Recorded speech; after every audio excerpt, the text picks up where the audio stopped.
जिस बच्ची से आज आपको मिलाने जा रही हूँ उसने हाल ही में एनडीए के 152 कोर्स के लिए अपने तीसरे प्रयास में रिकमेंडेशन तो प्राप्त किया ही। 4 साल बाद ये बच्ची इंडियन आर्म फोर्सेस में इंडियन आर्मी में ऑफिसर तो बन जाएगी। बट इस बच्ची ने ट्रिब्यूट दिया है अपने फादर को, जिनकी ऑन सर्विस नवंबर 2022 में डेथ हो गई थी।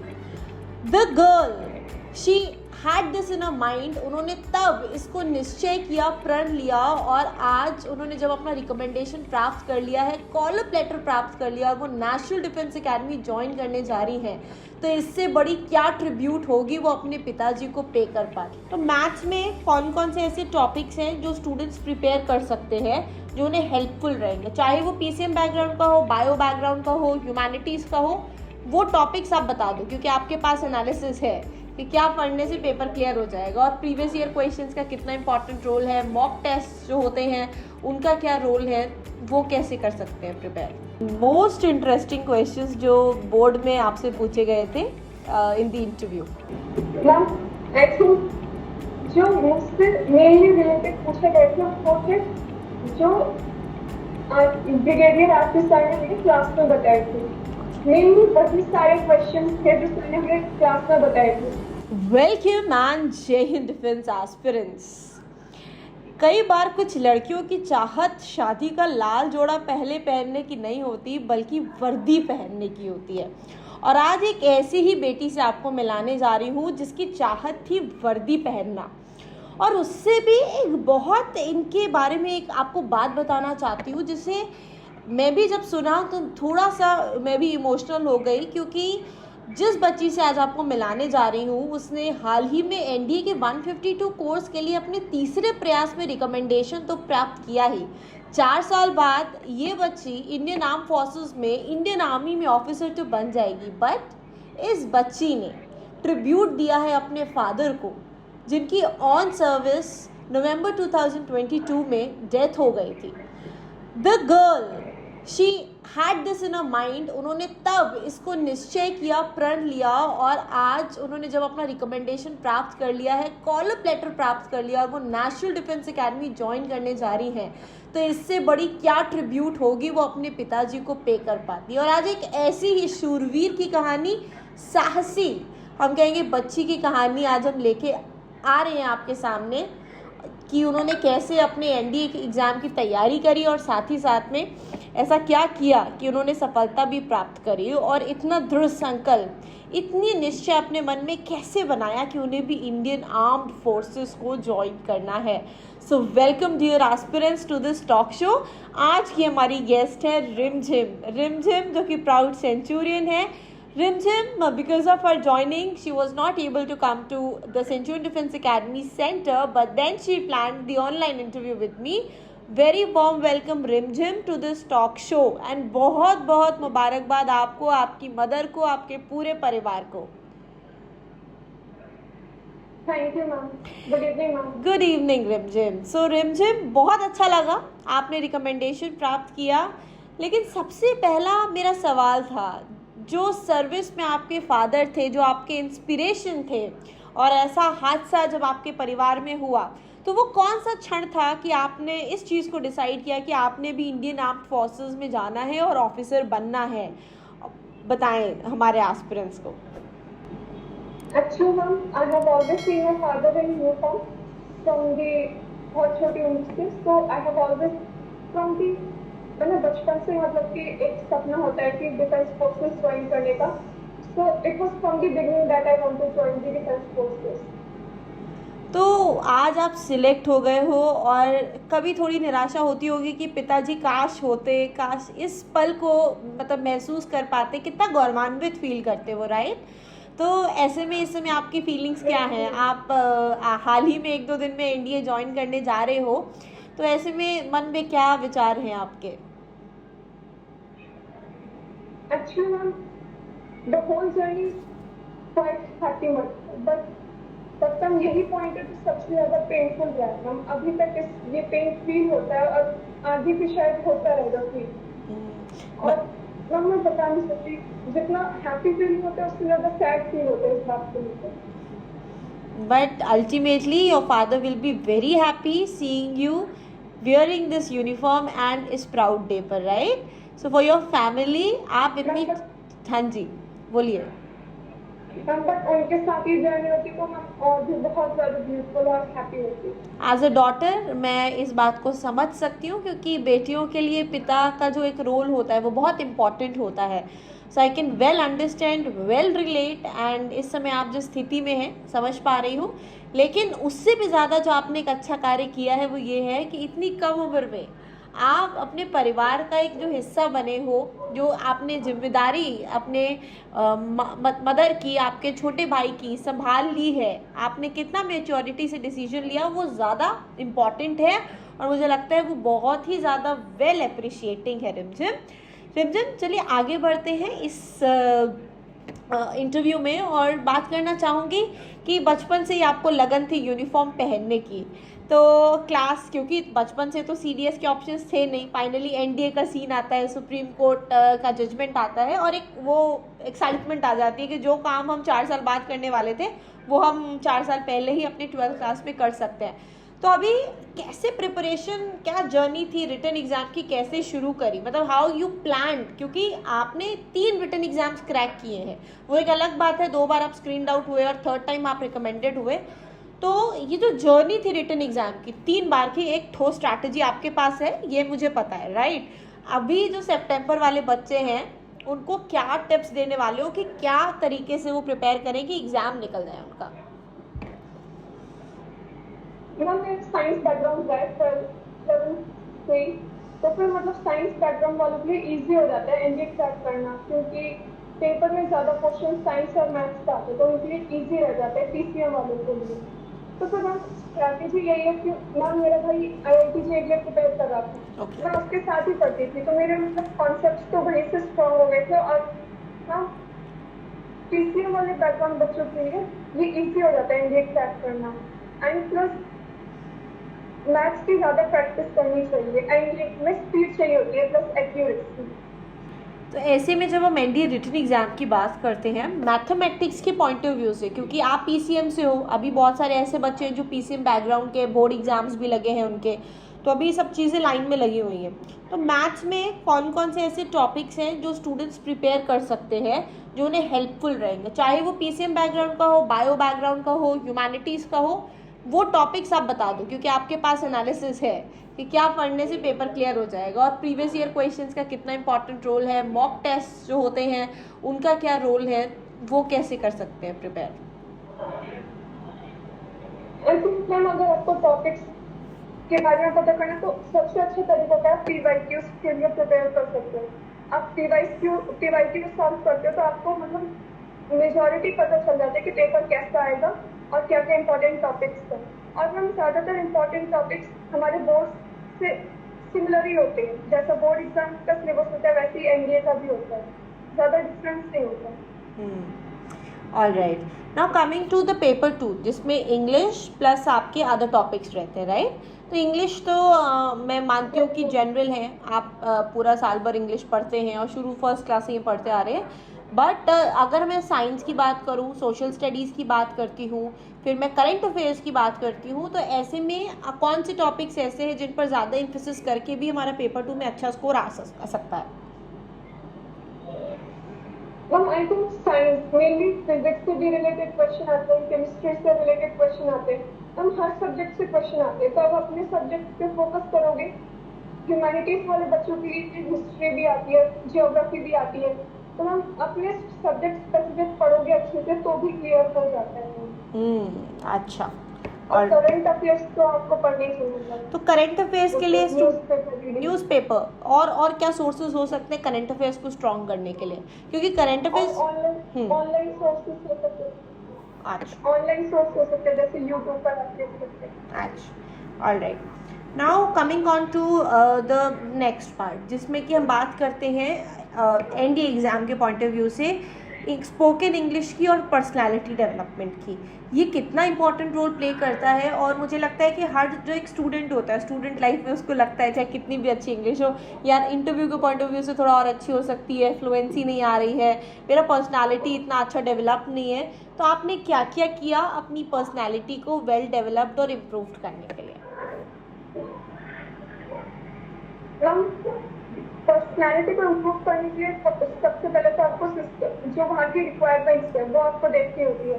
वहाँ पर एसएसटी में आपको इंग्लिश में फ्लुएंसी तो चाहिए होती है, साथ में अपने ग्रुप के साथ कैसे बिहेव करना है, ये पर्सनैलिटी में मैटर करता है वहाँ पे।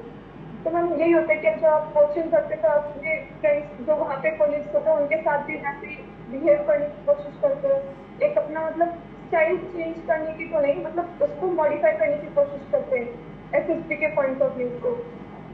तो पर्सनालिटी फिजिकल एट्रीब्यूट है हमारी बॉडी का, या फिर उसके अंदर और भी चीज़ें एडेड होती हैं? क्योंकि जब हम पर्सनालिटी डेवलपमेंट की बात करते हैं तो बड़े सारे लोग उसको दूसरे सेंस में लेते हैं। और है क्या बेसिकली पर्सनालिटी? कैसे आपने ऐसे कौन से 4 तरीके या 5 तरीके अपनाए थे जिससे कि आपको लगा कि there is a shift in the way I used to behave earlier और अब में? Ma'am 5 personality changes that I will say, first तो आपको मतलब OLQs के बारे में पता होना चाहिए कि वहाँ पे आपको ग्रुप के साथ रहना है, उनके साथ बिहेव करना है, ये पर्सनैलिटी चेंजेस हो सकते हैं। एंड प्लस आपका कम्युनिकेशन अच्छा होना चाहिए, एंड प्लस आपको आपकी वॉइस अच्छी होनी चाहिए ताकि आप ग्रुप बोल सके वहाँ पर। एंड पर्सनैलिटी वाइज आपको अपने बारे में नॉलेज होनी चाहिए क्योंकि वो इंटरव्यू में काफी काम आती है। इंटरव्यूअर मेनली आपके खुद के सेल्फ अवेयरनेस पे ज्यादा फोकस करता है एंड प्लस आपके नॉलेज पे भी फोकस करते हैं। तो ये पर्सनैलिटी जो आप खुद के बारे में अवेयरनेस रखते हो, सिस्टम में जो रिक्वायर है उसके अवेयरनेस रखते हो, तो मतलब आपको आपकी पर्सनैलिटी वैसे मॉडिफाई होना शुरू हो जाती है जब आपको पता चल जाता है कि रिक्वायरमेंट्स क्या है। Alright, coming on to the other aspect जो है एसएसबी इंटरव्यू, और आपकी तो ऑल इंडिया रैंक 32 आई है, रैंक भी बहुत अच्छी है। तो ऐसे में एसएसबी इंटरव्यू के पॉइंट ऑफ व्यू से जो स्पेशली फीमेल कैंडिडेट्स हैं, है ना, उन्हें मतलब क्या एक्सपेक्टेशंस होते हैं? क्योंकि जब हम बात करते हैं एनडीए की तो भाई एग्ज़ाम का पैटर्न भी सेम है, टेस्टिंग पैरामीटर भी सेम है, ट्रेनिंग पैरामीटर भी सेम है। तो फीमेल्स के पॉइंट ऑफ व्यू से क्या क्या प्रेपरेशन उन्हें, किन बेसिक जो इम्पोर्टेंट 4 चीज़ें, भाई इस पे तो काम करना चाहिए ना, you can be a delicate darling in front of the SSB board, that's it, right? तो ऐसी क्या चीज़ें हैं जो फीमेल्स को स्पेशली अपनी पर्सनालिटी में एसएसबी इंटरव्यू के पॉइंट ऑफ व्यू से इनकलकेट करनी चाहिए, जो वहाँ पर अच्छा इंप्रेशन क्रिएट करेंगे, और जो आपने किया? मैम फर्स्ट पॉइंट तो आपका बॉडी लैंग्वेज और आपका जैसे आप दिखते हो वो इम्पोर्टेंट होता है। सेकेंड आपकी communication skills, how you speak and how you express yourself. Third thing must be fluency, जो आपका एसएसबी में हर जगह काम आती है। And fourth thing I guess overall knowledge होनी चाहिए आपको। अगर आपके पास नॉलेज है तभी आप बोल सकते हो ग्रुप में, और तभी आप एक्सपर्ट्स में अपना इंप्रेशन दे सकते हो या फिर उनके पॉइंट ऑफ व्यू में आ सकते हो। तो आप क्योंकि प्रीवियसली 2 टाइम स्क्रीनड आउट हुए, आपको क्या लगा कि ऐसा क्या रीज़न था कि that you were getting screened out, and third attempt में आपने ऐसा क्या किया that you got recommended? Mainly it was psychology related and some narration। कहीं सेकेंड अटेम्प्ट में मेरा सब कुछ सही गया था लेकिन नरेशन बहुत वैसा हो गया था, थोड़ा सा खराब हो गया था, इसलिए शायद इसलिए आपको लगा। दैट इज़ गुड, मतलब आपने सेल्फ इंट्रोस्पेक्शन किया और उसको अपने थर्ड टाइम में यू इम्प्रूव्ड इट, और जब अंदर जाने का मौका मिला तो पहले ही अटेम्प्ट में you backed your recommendation, that is good. अच्छा, तो स्क्रीनिंग में what are the tips that, या बेसिक ऐसी क्या चीज़ें जो ध्यान में रखनी चाहिए ताकि आप स्क्रीनिंग में गलती ना करें? क्योंकि आप इतनी मेहनत करके आ रहे हो, यूपीएससी का एग्ज़ाम क्रैक करके आ रहे हो, फिर आप 2 महीने एसएसबी की तैयारी करके आ रहे हो, और पहले दिन बाहर जाना ये तो जमता नहीं है, राइट? तो एटलीस्ट वो क्या प्रिकॉशंस ले लें कि हम पहले दिन स्क्रीन इन हो जाए? मैम फर्स्ट थिंग आपका साइकोलॉजी ठीक होना चाहिए, एंड सेकेंड थिंग आपको नरेशन और ग्रुप डिस्कशन में पार्ट लेना ही होगा। एंड नरेशन बहुत इंपॉर्टेंट होता है स्क्रीनिंग के लिए। ये मैंने सेकंड अटेम्प्ट में बात नोटिस की कि मेरा नरेशन थोड़ा सा गैप आ गया था, तो उसकी वजह से I was screened out mainly because of that. So narration is very important in screening part and plus your psychology, जो आपकी स्टोरी होती है वो उस पिक्चर से रिलेटेड होनी चाहिए। आप कुछ भी स्टोरी नहीं बना सकते मतलब। ऑलराइट। अब अगर अंदर आ जाते हैं एसएसबी इंटरव्यू में, स्क्रीन इन हो गए हम, देन जो हमारी आगे की जर्नी होती है, जनरली गर्ल्स थोड़ी सी फिजिकल फिटनेस को लेके ना थोड़ा सा वो दूर रहती हैं। मतलब आप स्कूल में देखो फुटबॉल और ये सारे गेम्स तो बॉयज़ जनरली खेलते हैं, बहुत कम गर्ल्स इंटरेस्टेड होती हैं। ऐसे में जीटीओ के पॉइंट ऑफ व्यू से फिजिकल फिटनेस कितनी इंपॉर्टेंट है, और जीटीओ में जब हम बात करते हैं ग्रुप डिस्कशन की, जहां हमारी नॉलेज डिस्प्ले होती है, ग्रुप प्लानिंग एक्सरसाइज जहां हमारी लॉजिकल रीजनिंग एबिलिटीज़ डिस्प्ले होती हैं, वहाँ पर कैसे आपने जो है परफॉर्म किया, क्या आपकी राय है फॉर गर्ल्स, वो बताओ आप, क्योंकि आपने कंपटीशन देखा है। मैम फॉर जीटीओ आपने सही कहा, फिजिकल फिटनेस इंपॉर्टेंट होती है, तो उसके लिए आप जॉगिंग कर सकते हो, आप बाहर स्पोर्ट्स तो खेलना ही चाहिए मैम, वो तो इम्पोर्टेंट होता ही है, वो आपके फिजिक को भी इम्प्रूव करता है। And plus for GTO ma'am आपने जैसे कहा ग्रुप डिस्कशन में वहाँ पे बहुत ज़्यादा नॉलेज काम आती है, एंड प्लस आपको प्रैक्टिस भी करनी होती है। जीटीओ आप ऐसे कहीं पर भी जाके प्रैक्टिस नहीं कर सकते ना, तो फिर मतलब इस चीज में कोचिंग में मेरी बहुत मदद हुई। तो फिर जीटीओ में आई वाज मतलब in Centurion I practice for GTO तो सेंचुरियन का जो जीटीओ ग्राउंड था, बिकॉज बेसिकली हमने इसको एयरफोर्स, आर्मी, नेवी के सभी के पर्सपेक्टिव से डिज़ाइन किया है, तो डू यू थिंक कि वो जो ग्राउंड का डिज़ाइन है, या जब आप कोचिंग के दौरान उस पर प्रैक्टिस कर रहे थे, वो उतना फ्रूटफुल था? बिकॉज अभी आपने मेंशन किया, बट ओवरऑल एक एक्सपीरियंस जो हम लेते हैं या कंपेयर करते हैं, यार ये तो कोचिंग में देखा था और यहाँ पर ऐसा है, तो वो एक जो एक्सपीरियंस था वो वर्चुअली आप बताएं हमारे व्यूअर्स को कैसा था? मैम अगर आप जैसे कि बिना कोचिंग के कोई जाएगा तो उसे नहीं पता होगा स्ट्रक्चर्स कैसे होते। जब मैं सेंचुरी में गई तो पता चला कि हाँ स्ट्रक्चर्स ऐसे होते हैं, इंडिविजुअल ऑब्स्टिकल्स है तो पता चलता है कि आपकी स्ट्रेंथ कितनी, आप कितना कर सकते हो 3 मिनट्स में। तो फिर मतलब ये जीटीओ ग्राउंड होते हैं तो ये आपको प्रिपेयर कर देते हैं पहले से कि हाँ हाँ ऐसा आ सकता है, तो वो आपको पहले से ही प्रिपेयर कर देते हैं कि आपको वहाँ पे क्या क्या करना है। And century depend GTO ground it obviously help me a lot. Thank you. Now coming to the personal interview, what were the most interesting questions जो बोर्ड में आपसे पूछे गए थे in the interview? Ma'am I think जो मुझसे mainly related पूछे गए थे वो थे जो ब्रिगेडियर आरपी सर ने मेरी क्लास में बताए थे। मेनली वही सारे क्वेश्चन थे जो सर ने मेरे क्लास में बताए थे, so I was fully prepared for that. And apart from that, some questions were related to self-awareness. Family related, आप कितना जानते अपने फादर के बारे में, बस यही थे। तो आई थिंक जो सर ने क्वेश्चंस बताए थे और जो वहाँ पर क्वेश्चंस थे वो ऑलमोस्ट सेम थे, सीक्वेंस वाइज। कुछ 5-6 क्वेश्चंस बताओगे आप, ताकि जो व्यूअर्स अभी देख रहे हैं वो भी प्रिपेयर कर सके कि अच्छा ऐसे क्वेश्चंस पूछे जा सकते हैं? मैम फर्स्ट तो आपके बारे में सेल्फ अवेयरनेस, आपकी एजुकेशनल क्वालिफिकेशन। सेकंड आपका फैमिली बैकग्राउंड, आपको अपने फादर के बारे में पता होना चाहिए, मदर के बारे में पता होना चाहिए कि आपने उनसे क्या सीखा, और आप अपने जो किससे हेल्प लेते हो, आप जैसे कि मतलब मदर या फिर ब्रदर दोनों से लेती, और प्लस आपकी डेली एक्टिविटीज क्या है, डेली रूटीन। हम ये कॉमन क्वेश्चंस थे जो सर ने हमें बताया था और वही आए थे मेनली। अच्छा, alright. Coming to the next part, that is the psychology test. बहुत लिखना होता है, बहुत सारा थॉट, इम्प्लीमेंटेशन, हीरो, प्रोजेक्शन, काम, और फाइनली यू थक जाता है आदमी ना लिखते लिखते बीच में, even if you get breaks and everything. तो how did you prepare for the psychology test, और क्या पिक्चर्स मैच करी थी जो कभी सेंचुरियन के ढोशे में प्रैक्टिस करी थी, एंड ओवरऑल क्या ओवरव्यू था आपका प्रैक्टिस वर्सेस जो रियल टाइम एक्सपोजर आपको मिला at the services selection board? I think ma'am जैसे सर हमें प्रैक्टिस कराते थे कि आप स्टोरी लिखो, सर उसमें करेक्शन कराते थे, तो मैंने मतलब वहीं से साइकोलॉजी इंप्रूव होती चली जाती है कि आपको कैसे किस डायरेक्शन में सोचना, कैसे नहीं, मतलब कौन से थिंग्स होते हैं जो अवॉइड करने होते हैं। तो मतलब वहाँ पे जैसे जैसे पिक्चर्स दिखाते हैं तो एसएसबी में इतना टाइम नहीं होता कि आप सोचो कि हाँ ये थिंग बेस्ट है, ये नहीं है। तो वो प्रैक्टिस के साथ विद प्रैक्टिस इम्प्रूव हो जाते हैं। जहाँ पे जैसे कोचिंग में बहुत इम्प्रूव हो गया था, तो इंस्टेंट थॉट्स आते हैं, वही आपको लिखने होते हैं। इसके अलावा सेकंड थॉट पे आप जा ही नहीं सकते, इतना टाइम नहीं लिखने का। तो विद प्रैक्टिस ये इम्प्रूव होता है।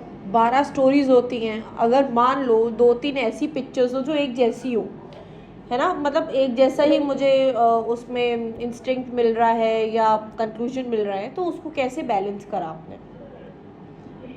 मैम फिर वो आप अपने आप से भी पहले प्रिपेयर, कुछ थिंग्स होते हैं जो सिमिलर आप प्रिपेयर करके रखते हैं। तो मैम वो जैसे सर ने भी बताया था कि कुछ आपकी ऐसी थिंग्स होनी चाहिए जो आप पहले से प्रिपेयर करके रखो। अगर आपने पहले कोई यूज करी तो आप सेकंड थीम यूज कर सकते, सर ने ऐसे बताया। तो आपने उसको प्रिपेयर कर लिया था, all right.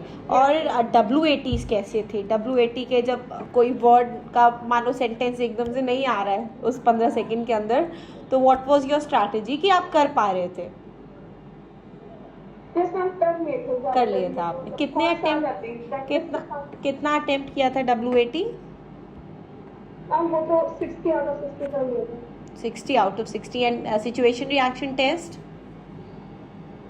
That were around 40 and अच्छा, and self description test? Self description भी कंप्लीट हो गया। और उसमें एक लास्ट में एक पैराग्राफ लिखना होता है कि मैं अपने आप को यहाँ देखना चाहती हूँ, या what are the qualities that you want to improve in yourself. तो वहाँ पर आपने क्या अपनी क्वालिटीज़ को मेंशन किया था? क्योंकि कई बार क्या होता है, बच्चे बहुत ज़्यादा नेगेटिव क्वालिटीज़ को कह देते हैं, हम इसको इम्प्रूव करना चाहते हैं, but ultimately that is not how you have to project, right? उसकी एक टेक्निक होती है। तो आपने क्या उसमें मेंशन किया था? एंड जो एस्पिरेंट्स अभी देख रहे हैं उन्हें कैसे उस SDT के सेक्शन को अच्छे से ड्राफ्ट करना चाहिए? जो क्वालिटीज हम अपने अंदर इम्प्रूव करना चाहते हैं वो तभी हमें पता चलते हैं जब हम सेल्फ अवेयरनेस करते हैं, कि खुद देखते हैं कि हमें क्या क्या अच्छाई है, क्या क्या वीकनेस है हमारे, तो हमें तभी पता चलता है कि हम क्या क्या इम्प्रूव कर सकते हैं।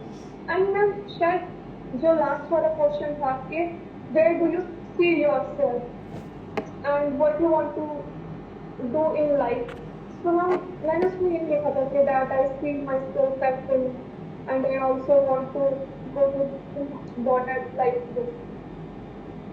चलो, that is good, that is good, all right. Rimjhim, बहुत सारे students those who are preparing right now for the exam, what should be their daily routine? अगर कोई बच्चा सेल्फ स्टडी करके भी एग्ज़ाम को क्रैक करना चाह रहा है, तो उसका क्या रूटीन होना चाहिए इस समय? कितना टाइम उसको देना है? I think अगर मैम ये तो पहले से सब्जेक्ट सिलेबस देखना चाहिए कि उससे क्या क्या आता है। अगर उसका मैथ्स स्ट्रॉन्ग है तो उससे बाकी पोर्शंस पे भी ध्यान देना चाहिए ताकि उसके मार्क्स बैलेंस हो सके रिटन के। और मैथ्स तो इम्पोर्टेंट होता ही है, प्लस GAT भी इम्पोर्टेंट होता है, तो उससे करंट अफेयर्स तो डेली करने ही होते हैं। एंड प्लस इंग्लिश पे भी फोकस करना चाहिए उससे, एंड उससे एक प्रॉपर टाइम टेबल फॉलो करना चाहिए अपना। And plus physical fitness, that is jogging daily and going outside, और कोई स्पोर्ट्स खेलना चाहिए ताकि उसकी SSB के लिए भी साथ साथ प्रिपरेशन होती रहे। ऑलराइट, अच्छा, जैसे आपने स्पोर्ट्स बोला तो इसमें एक चीज़ मुझे बताओ आप, क्योंकि SSB में जो आपका PIQ है वो पर्सनालिटी प्रोफाइल और एकेडमिक प्रोफाइल, दो चीज़ों का कॉम्बिनेशन होता है जो हमें बताया जाता है, राइट? ऐसे में अगर हम स्पोर्ट्स खेल रहे हैं तो जो स्पोर्ट्स हम खेलते हैं वो कितना बेनिफिट हमें कर रही है, फर्स्ट थिंग ये। और स्पोर्ट्स से कैसे टाइप के क्वेश्चंस हैं जो पूछे जा सकते हैं?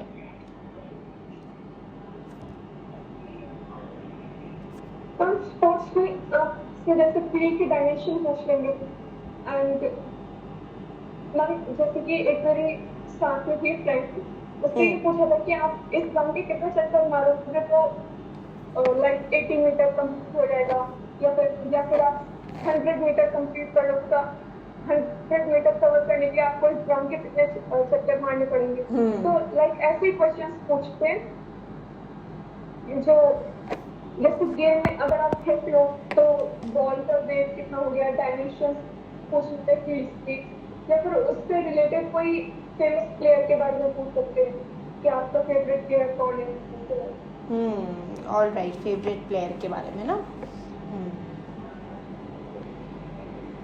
ऑल राइट, जो स्टूडेंट्स इस समय you know when they think of you know of the other entries comparatively, जब हम एनडीए की बात करते हैं तो कौन सा आपको लगता है कि बेस्ट क्लास है जब से हमें एनडीए के बारे में प्रिपेयर करना शुरू कर देना चाहिए? I think it could be from class 11 और 12 because उसका सिलेबस इतना वाइड नहीं होता। अगर आप साइंस में हो पहले से ही, अगर आप 10th 12 कोई और सब्जेक्ट ले रहे हो पीसीएम के अलावा, then you should also focus on maths उतना ही। फिर तो आपको 11 से ही स्टार्ट कर देनी चाहिए। 10th के बाद अगर आपको पहले पता है आपको एनडीए देना है और आपके पास मैथ्स नहीं है तो वैसे प्रिपरेशन करनी चाहिए अकॉर्डिंगली। आपके स्पेक्स लगे हुए हैं, मेडिकल्स का एक सवाल पूछूंगी तो स्पेक्स और मेडिकल्स का क्या कोरिलेशन था आपके लिए?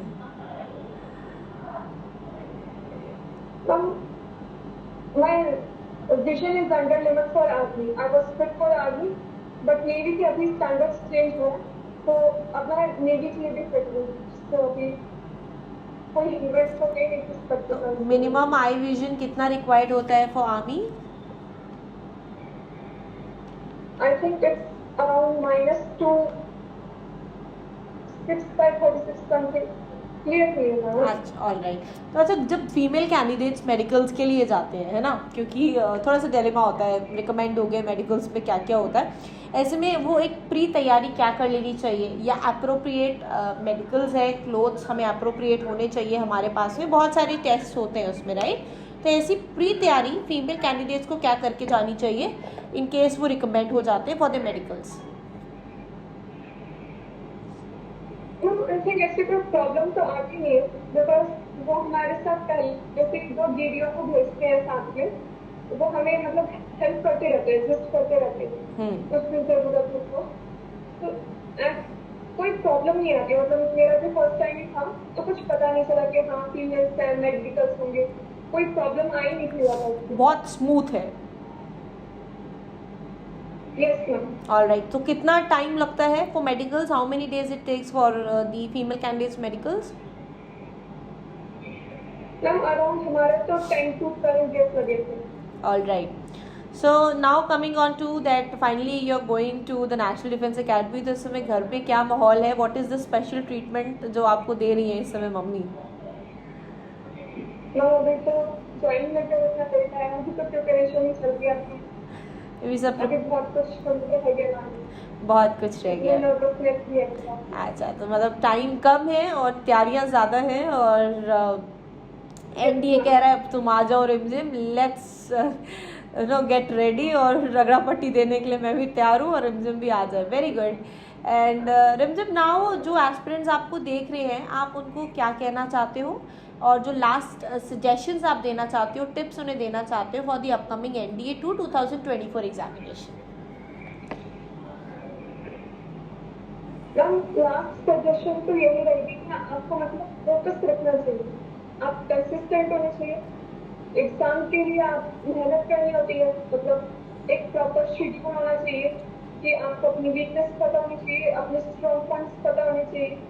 लाइक मेरे थर्ड अटेम्प्ट में मुझे पता था कि इनका मैथ्स क्लियर हो जाता है साइंस से, तो मैंने मेजर फोकस जीएटी पे किया था, हिस्ट्री पढ़ा था, ये सब भी साइंस बैकग्राउंड की बात थी। तो मतलब आपको अपने बारे में अवेयरनेस होनी चाहिए, आपको अपने सेल्फ अवेयरनेस एसएसबी में भी काम आती है, और एसएसबी के लिए आपको एक प्रॉपर मेंटर गाइडेंस की जरूरत होती है। तो उसके लिए आप एसएसबी के लिए कभी भी कॉम्प्रोमाइज नहीं करना चाहिए।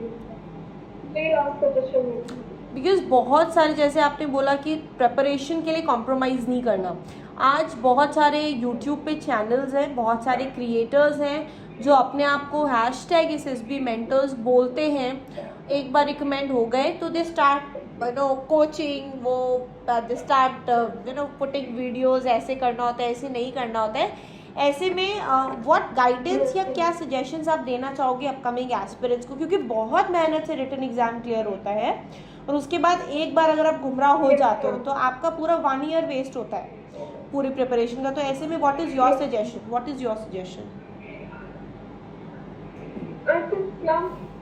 ऐसे में बच्चों को किसी अपने मतलब जिसका क्लियर हो चुका है एनडीए, या फिर अपने स्कूल के थ्रू या फिर कहीं इंफॉर्मेशन लेनी चाहिए, उसके बाद कोई कोचिंग ज्वाइन करनी चाहिए। ऐसे यूट्यूब से देखकर नहीं करना चाहिए, बिकॉज मैंने भी अपनी फर्स्ट अटेम्प्ट में साइकोलॉजी के लिए यूट्यूब से वीडियोस देखे थे और उसकी वजह से मतलब आपको साइकोलॉजी जल्दी समझ आएगी नहीं यूट्यूब से। और वो मतलब आप एक वीडियो देख लोगे, 2 वीडियो देख लोगे, उससे आपको मतलब कॉम्प्लिकेशन ही होगी ज़्यादा। इसमें आपको मतलब किसी मेंटर की मदद लेनी चाहिए, अपने मतलब किसी दोस्त से या फिर कोई सीनियर से, उससे कांटेक्ट के थ्रू कोई अच्छी कोचिंग ज्वाइन करनी चाहिए। तो how did my last question, Centurion कैसे पहुंचे, कैसे आना हुआ, कैसे क्यूरेट किया कि मुझे सेंचुरियन ज्वाइन करना है, और आप अपना जेन्युइन एक्सपीरियंस बताना जो सेंचुरियन में आपको फील हुआ। सेंचुरियन मैंने तो ऑनलाइन सोर्सेज की वजह से, मैंने ऑनलाइन देखी थी कि आपकी वीडियोस देखती थी, फिर वीडियो टीवी ये सब, तो उसके थ्रू ही मुझे सेंचुरियन के बारे में पता चला। और फिर एक वन ऑफ माई फ्रेंड जिसके मतलब सिस्टर थी जो इंडियन में सेलेक्ट हो गई थी, आई थिंक ब्रदर, एक आंटी थी मेरे नेबर में, उन्होंने मुझे सजेस्ट किया था सेंचुरियन जाने के लिए। तो फिर उसके बाद मैंने सेंचुरियन ज्वाइन किया लखनऊ में आके, लखनऊ वाला सेंटर। तो वहाँ पे फर्स्ट डे जब मैं ज्वाइन की, वहाँ पे पहले से शेड्यूल रहता है, तो ये मुझे काफ़ी अच्छा लगा कि आपको पहले से शेड्यूल दे दिया जाता है। प्लस वहाँ का जीटीओ मुझे ज़्यादा अच्छा लगा कि आपको सब कुछ कराया जाता है, इंडिविजुअल ऑब्स्टिकल्स कराए जाते हैं, पीजीटी सब कुछ कराया जाता है एकदम प्रॉपर तरीके से, जैसे एसएसबी में होता है। एंड प्लस साइकोलॉजी तो मतलब बहुत बेस्ट था वहाँ का, कि आपको प्रैक्टिस भी कराई थी डोजियर की, जो मुझे काफ़ी जिससे काफ़ी मदद मिली। वो तो आपको पता चल जाता है कि आप साइकोलॉजी में आपको कितनी देर बैठना है, कितनी आपको रिटन प्रैक्टिस करनी है, फिर क्या स्पीड होनी चाहिए।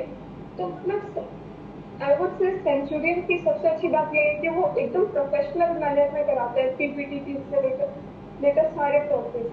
तो मतलब बच्चों को पहले से ही पता चल जाता है कि आप किस तरीके से बिहेव करना है वहाँ पे, और आपकी क्या क्या वीकनेस है, मतलब कहाँ पे आप लैग कर रहे हो, कहाँ पे आपको इम्प्रूव करना है। Thank you so much, Rimjim, for leaving such a nice and beautiful review. And dear aspirants, आज के इस टॉक शो से आपने बहुत कुछ सीखा होगा और जाना होगा about the NDA exam preparation. आज हमने बात किया रिमझिम से, और रिमझिम से ना सिर्फ उनके पूरी जर्नी के बारे में जाना, बल्कि also we got some beautiful tips about different written SSB medical examinations and how to choose the best institute for your preparation के बारे में। रिमझिम, all the very best for your joining at the National Defence Academy. बहुत beautiful academy है, I've been twice over there and trust me, आप एकदम खो जाने वाले हो वहाँ जाने के बाद में। I wish you all the good luck to you and your family, and I wish to see you passing out soon after 3 years from the NDA, and then after a year from the respective training academy जहाँ से आप pass out होके। आज भले ही आपके पिताजी आपके साथ नहीं हैं, लेकिन वो बलाइयाँ ले रहे होंगे आपकी, आपने इतना अच्छा उनका नाम रोशन किया है। तो निराश और परेशान नहीं होना, उनकी पॉजिटिव एनर्जी वो हमेशा आपके साथ में है, और वो हमेशा आपकी ट्रेनिंग के दौरान, आपकी सर्विस के दौरान और लाइफ टाइम आपको अच्छे से अच्छा परस्यू कराने में मदद करेगी। उनका आशीर्वाद ही है कि आप फर्स्ट टाइम में स्क्रीन इन हुए और पहले ही प्रयास में आपने रिकमेंडेशन प्राप्त कर लिया, तो that is his blessings only. ठीक है, तो always stay happy, stay blessed. अपनी मम्मा को मेरा प्रणाम कहना, ठीक है, और Jai Hind to the whole family. With this thank you so much for joining in. I knew बहुत बिजी हूँ, बट इतना टाइम निकाल लिया ना मेरे लिए बहुत है इतना, and for the aspirants as well. चलो, then will meet you after 3 years at the national Defence Academy at your passing out parade. ठीक है, एंड बीच में कभी टाइम लगे मिड टर्म ब्रेक में, डू विजिट सेंचुरियन। ठीक है, will be waiting for you. All right then बच्चा, चलो stay tuned and stay blessed. ठीक है, चल बाय बाय।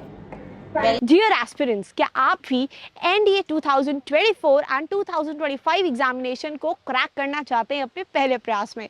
तो आज ही इनरोल करें सेंचुरियन डिफेंस एकेडमी के रिटन प्लस एसएसबी कोर्स में, जो आपको देने वाला है regular classes, free study material, trained faculties, experts of the SSB panel, free SSB coaching, India's largest GTO ground के साथ में doubt clearing sessions, weekly mock test, rigorous practice. ये एक ऐसा संस्थान है जहां हम आपको A to Z प्रिपरेशन कराते हैं और आपको नेशनल डिफेंस एकेडमी की कड़ी तैयारी कराते हैं। प्राउडली ऑल इंडिया रैंक 1, 2, 3, 4 जैसे रैंक्स देने वाली सेंचुरियन डिफेंस एकेडमी आपको वेलकम करती है to join our upcoming courses for your NDA exam preparation. Please call on 97959 77776 for more information. Thank you, Namaskar and Jai Hind.